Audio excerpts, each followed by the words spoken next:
Okay, my patient has multiple myeloma with acute kidney failure. Priority assessment or primary assessments to make, priority labs, including calcium, creatinine, GFR, level of consciousness, pulse, and blood pressure.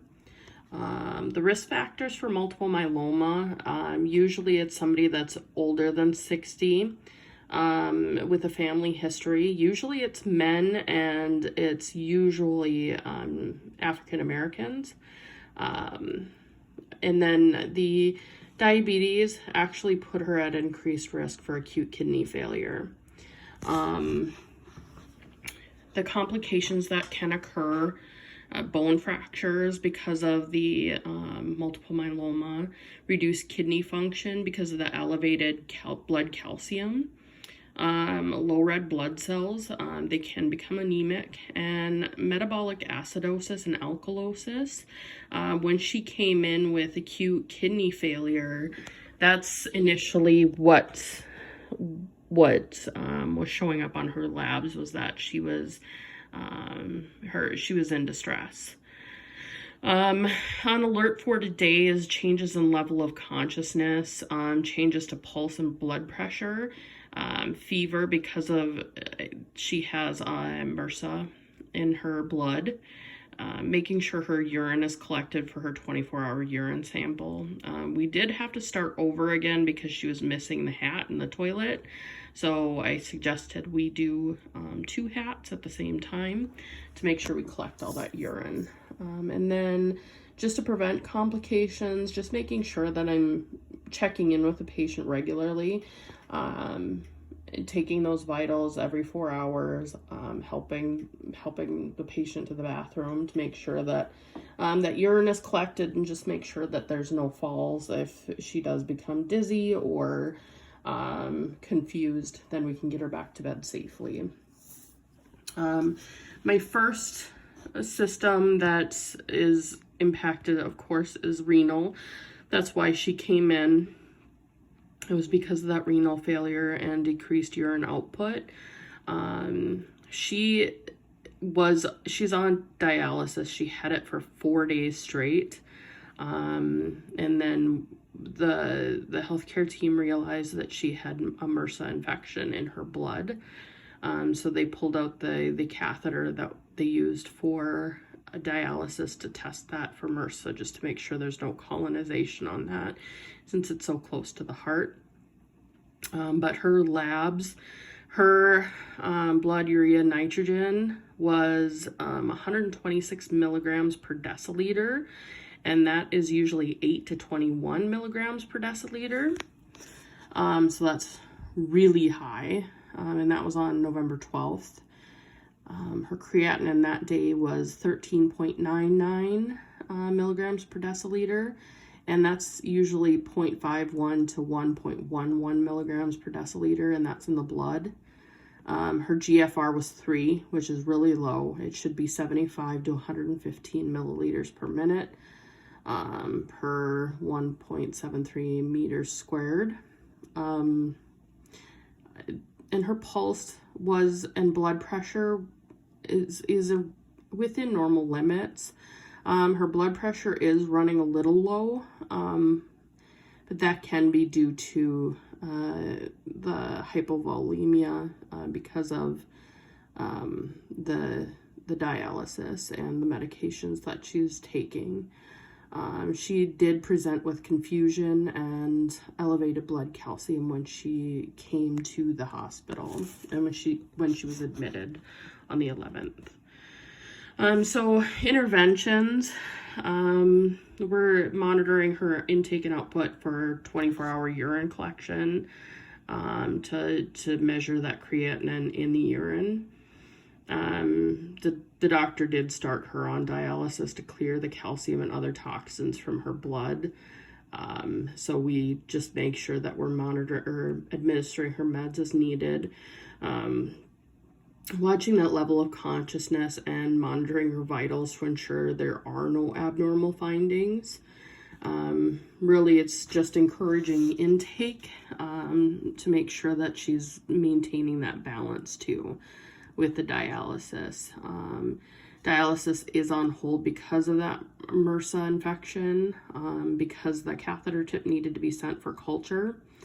And her labs and vitals are slowly coming back within normal limits. They're nowhere near normal, but they're coming back to normal. On November 18th, her blood urea nitrogen came down to 40. Her creatinine was 4.212. Her GFR was up to 10. So she did have some improvement after dialysis. The next category is integumentary, and that's the blood.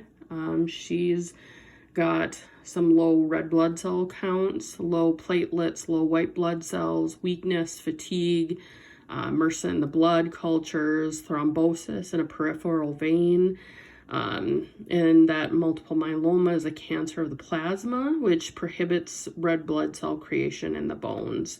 And that's what also makes it, the bones, possible for fractures, because it kind of makes them brittle, pulls that calcium out of the bones and puts it into the blood.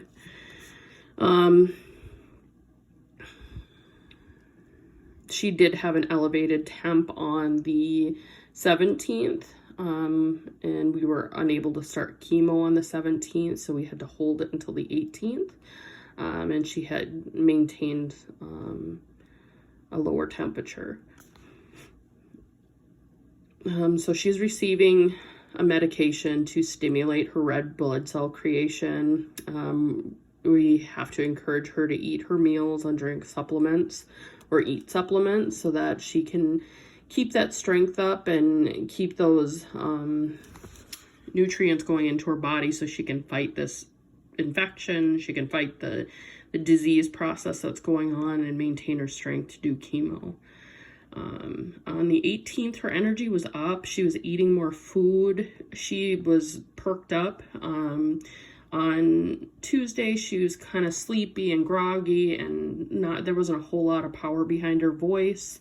She was letting her daughters do a lot of the talking for her. But on Wednesday, she was pretty spunky. She was speaking for herself, and she was able to articulate her needs to us. And she is also on antibiotics to treat the infection.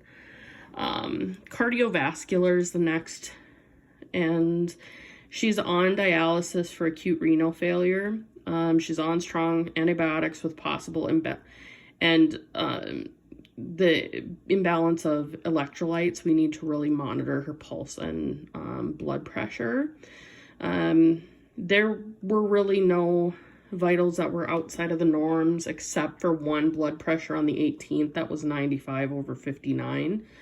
But I think that was more of a one-off situation, where my interventions were monitoring vital signs every 4 hours, making hourly rounds, and administering meds on schedule, just so that we can make sure her pain is within bearable, tolerable limits as well.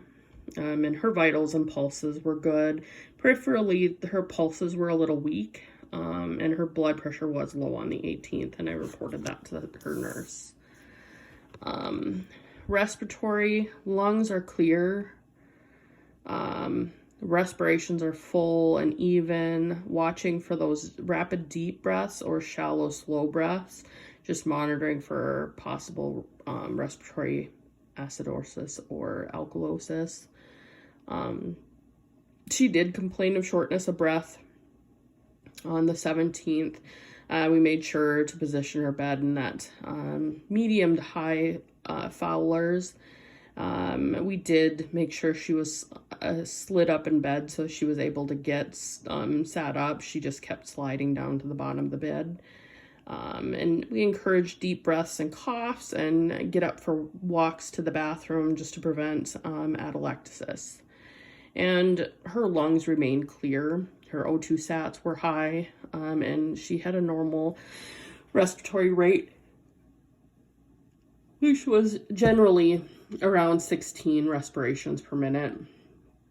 And you could see it was even on both sides, and she wasn't guarding or holding her breath at all.